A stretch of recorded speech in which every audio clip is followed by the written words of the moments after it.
Hello everyone, चलिए आज की क्लास स्टार्ट करते हैं। तो देखिए, पिछली क्लास में हम लोगों ने एक्सरसाइज 2B के पहले के जो तीनों क्वेश्चन सॉल्व कर लिए थे। ठीक है, क्या था इसमें? शून्य ज्ञात करने थे और सत्यता की जांच करनी थी। तो हम लोगों ने ये गुणनखंड विधि से सॉल्व किए थे और उसके बाद जो संबंध था उसकी सत्यता की जांच भी की थी। अगर आप लोगों ने नहीं देखा है तो आप लोगों वाली वीडियो जाकर देख लो, क्योंकि आगे भी हम लोग को सेम वैसे ही करना है। इसमें भी सेम वही दिया है, बहुपदों को शून्य ज्ञात करने हैं और शून्य को और गुणांकों के बीच में जो संबंध होते हैं उनकी सत्यता की जांच करनी है। सेम पहले वाला ही क्वेश्चन दूसरा भी है। तो अगर आप लोगों ने वीडियो नहीं देखी तो जाके पहले आप लोग स्टार्टिंग से वीडियो देखिए, तभी आप लोग को समझ में आएगा। वरना बहुत सारी चीजें ऐसी हैं जो कि मैं हर एक क्वेश्चन में नहीं बता सकती, आप लोग को बताऊंगी तो बहुत ज्यादा टाइम लग जाएगा। तो इसलिए कुछ चीजें हो सकता है आप लोग को समझ में ना आए डायरेक्ट अगर आप लोग दूसरे से देखोगे, तो इसलिए पहले की वीडियोस देखना बहुत ज्यादा जरूरी है। ठीक है, तो आप लोग देख लेना। आज मैं दूसरे का पहला क्वेश्चन स्टार्ट कर रही हूँ।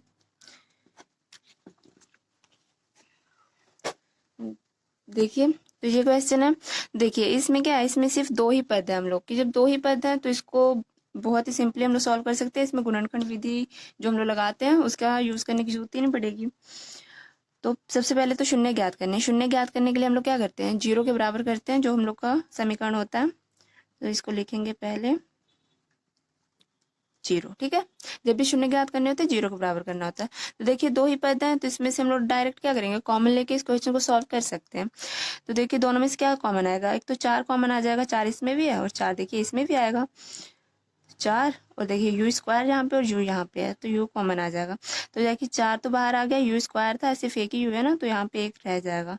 और जहाँ पे कितना आ जाएगा, टू, क्योंकि फोर कॉमन लिया ना, तो एट था तो टू हम लोग का बचा और यू नहीं रहेगा, यू बाहर ले लिया हम लोगों ने। तो इतना आ गया। तो अब देखिए, जब इतना आ गया है तो हम लोग यहाँ पे क्या करेंगे, अब दोनों को जीरो के बराबर करेंगे बारी बारी से। फोर यू इक्वल जीरो, पहले इसको जीरो के बराबर कर रहे हैं। अब जीरो के बराबर किया तो यू का मान जीरो ही आएगा, क्योंकि देखिए फोर को इधर लेकर आएंगे तो भाग में, तो जब अंश में हम लोग का जीरो है तो कितने से भी भाग कर लो वो जीरो ही आता है। और अब इसको भी जीरो के बराबर करेंगे। अब यू का मान निकालना है, दो को उधर लेके जाएंगे, इधर प्लस है तो इधर माइनस। ठीक है, तो ये हम लोग के दो शून्यक आ गए। तो दो शून्यक आते हैं तो एक को अल्फा और दूसरे को हम लोग बीटा मानते हैं। ठीक है, तो चलिए अब हम लोग को सत्यता की जांच करनी है। इसकी बोला है सत्यता की जांच करने के लिए, सत्यता की जांच। अब सत्यता की जांच करने के लिए हम लोग क्या करते हैं, सबसे पहले जो क्वेश्चन दिया है उसको नोट करेंगे और यहाँ से अब हम लोग ABCD का मान निकालते हैं, ABC का। और यहाँ पे देखिए, जो A होता है वो क्या होता है, वो हमेशा जो स्क्वायर वाला पद है हम लोग का उसका गुणांक, मतलब यहाँ पे u दिया है चर, तो u स्क्वायर का जो गुणांक है मतलब चार, वो हो गया। b जो होता है वो क्या होगा, u का गुणांक कितना, आठ। और यहाँ पे देखिए अचर पद हम लोग को दिया ही नहीं है, जब नहीं दिया है तो वो क्या हो जाएगा, जीरो। दिया होता तो हम लोग उसको लिखते, तो ये जीरो आ गया। तो देख चलिए, अब हम लोग जो इसका संबंध होता है, संबंध क्या, दो संबंध थे। पहला क्या था, शून्यकों का योगफल, पहले उसको लिख लेते हैं, शून्यकों का योगफल। अब शून्यकों का योगफल क्या होता है, alpha plus beta equal minus VY_A। ठीक है, ये हम लोग का जो संबंध है, शून्यकों के योगफल का जो संबंध होता है यही होता है। ठीक है, तो अब इसमें हम लोग क्या करेंगे, जो मान हम लोगों ने निकाले हैं, मतलब दो शून्य निकाले हैं और जो ABCD का मान निकाला है वो इसमें हम लोग पुट कर देंगे। अब अल्फा कितना आया था हम लोग का, जीरो, और बीटा कितना आया था, -2। यहाँ पे पहले माइनस है तो माइनस रहेगा ही। और बी का मान देखिए हम लोग का 8 आया था और ए का मान 4। अब यहाँ पे देखिए, अब जीरो है, यहाँ पे -2 तो -2 ही रहेगा। और यहाँ पे इसको कैंसिल करेंगे तो 2 पार में जाएगा और यहाँ पे माइनस है तो यहाँ पे भी -2। देखिए ये दोनों बराबर आ गए, मतलब हम लोगों ने जो शून्य को मान निकाले वो बिल्कुल सही है। तो ये यहाँ से पता चल गया। और एक और होता है हम लोग का संबंध, उसको भी देख लेंगे, शून्यकों का गुणनफल। योगफल था, ये गुणनफल। गुणनफल क्या होता है, alpha into beta equal CY_A। ठीक है, अब अल्फा का मान हम लोग का जीरो है, बीटा का मान -2, सी का मान जीरो और ए का मान 4। अब देखिए, जीरो में किसी भी संख्या का मल्टीप्लाई करते हैं तो जीरो ही आता है, और जीरो में किसी का भाग भी करते हैं तो जीरो ही आता है।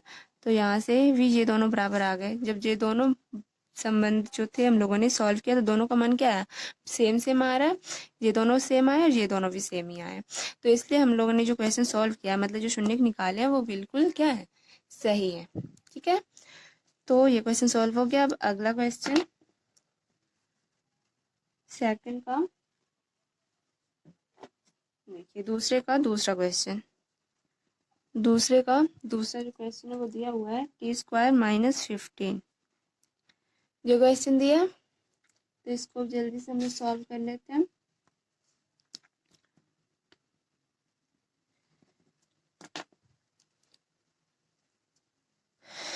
अब देखिए, इसमें भी सिर्फ दो ही पद दिए हुए हैं, तो ये सॉल्व करना तो बहुत ही ज़्यादा क्या है, इजी है। पहले सबसे पहले क्या करेंगे, जीरो को बराबर करेंगे, शून्य को निकालना है। तो अब यहाँ देखिए अचर पद है ना, अचर पद को उधर लेकर जाएंगे। t² इधर माइनस में था, इधर 15 क्या हो गया, प्लस में। तो देखिए ये क्या है, स्क्वायर में ना t², लेकिन हम लोग को मान क्या निकालना है, t का मान निकालना है। तो हम लोग इसका t का मान निकालेंगे, तो ये क्या हो जाएगा, ये हो जाएगा 15 का वर्गमूल। लेकिन हमेशा ध्यान देखिए ये क्या होगा, प्लस माइनस में होता है। ये चीज आप लोग हमेशा ध्यान रखेंगे। जब भी देखिए कोई संख्या हम लोग को क्या है, कोई भी पद दिया है जो स्क्वायर में दिया हुआ है, मान लीजिए यहाँ पे t² दिया है और हम लोग को t का मान निकालना है, तो जो उसका मान है उसको हम लोग हमेशा क्या करते हैं, वर्गमूल में करते हैं। लेकिन जो वर्गमूल हम लोग का आता है वो हमेशा प्लस और माइनस में ही आता है। बहुत बच्चे होते हैं क्या करते हैं, ये प्लस माइनस लगाना भूल जाते हैं और सिर्फ एक ही मान निकालते हैं, सीधे लिख देते हैं, मतलब वो प्लस वाला ही मान होता है। बट वो गलत है। जब भी हम लोग वर्गमूल करते हैं तो हम लोग के मान जो प्लस माइनस में आते हैं, ठीक है, दो मान। प्लस माइनस करके ऐसे लिखा है, इसका क्या मतलब है, टी के दो मान है क्या, एक तो +15 है और दूसरा है -15। ठीक है, यही दो हम लोग के शून्यक हो गए। इसमें से मान लीजिए एक अल्फा होगा और ये दूसरा क्या होगा, बीटा होगा। ठीक है, तो अब सत्यता की जांच के लिए क्या करेंगे, सत्यता की जांच। और सत्यता की जांच करनी है तो सबसे पहले जो क्वेश्चन है इसको उतार लेंगे और उसके बाद यहाँ से क्या करेंगे, एबीसी का मान निकालेंगे। अब ए जो होता है वो स्क्वायर वाले पद का गुणांक होता है। अब देखिए जहाँ स्क्वायर इसके सामने तो दिया ही नहीं है मल्टीप्लाई में, अब कुछ नहीं दिया होता तो वो क्या होता है, 1 होता है। अब यहाँ पे देखिए बी, अब बी का मान देखिए, जो t² है तो t अगर होता तो वो क्या होता, बी का मान होता, टी का जो गुणांक होता, बट यहाँ पे तो टी दिया ही नहीं है तो इसलिए ये 0 हो गया। और सी मतलब अचर पद, तो अचर पद कितना दिया है, -15। ठीक है, तो ये हम लोग के मान निकल गए। और फिर से हम लोग का जो संबंध था उसको हम लोग देख लेते हैं। सबसे पहले कौन सा, शून्यकों का योगफल। शून्यकों का योगफल क्या है, alpha plus beta equal -v/a।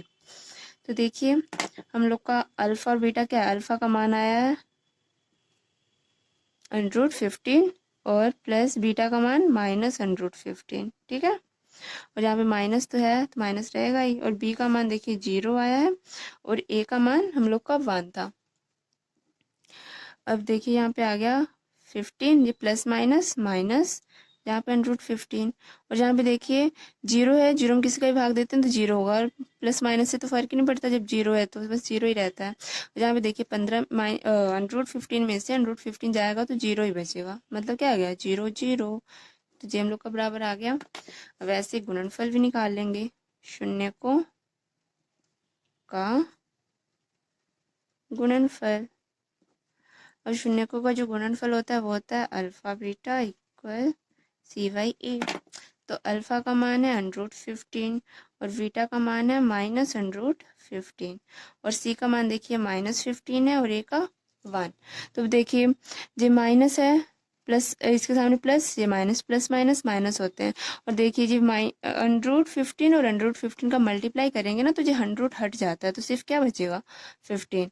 और जहाँ पे भी -15 ही आएगा तो ये भी हम लोग का क्या आ गया, बराबर। योगफल भी बराबर आया था, गुणनफल भी। तो इसका मतलब क्या है, जो हम लोग का क्वेश्चन है वो बिल्कुल सही है, क्योंकि हम लोगों ने जांच भी कर लिया। तो ये क्वेश्चन हम लोग का सॉल्व हो गया।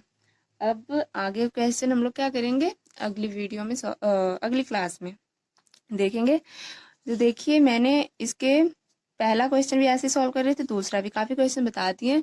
अब आप लोग इसको घर पे मतलब अच्छे से रिवीजन करो, मेरे जो क्वेश्चन बताए उसका करो ही, और उदाहरण में एक्सरसाइज जो दी हुई है उससे पहले बहुत सारे उदाहरण भी दिए हुए हैं, आप लोग क्या करो उस क्वेश्चन को भी सॉल्व करो अपने मन से, मैंने जैसे जैसे बताया है वैसे ही, ठीक है, बिना देखे। और नहीं समझ में आता तब आप लोग फिर से दोबारा इस वीडियो को देखो, तब आप लोग को समझ में आया कि आप लोग को कितना समझ में आया और कितना समझ में नहीं आया है, ठीक है। तो प्रैक्टिस जरूर कीजिएगा। तो अब हम लोग चलते हैं, अगली क्लास में मिलेंगे कल। बाय।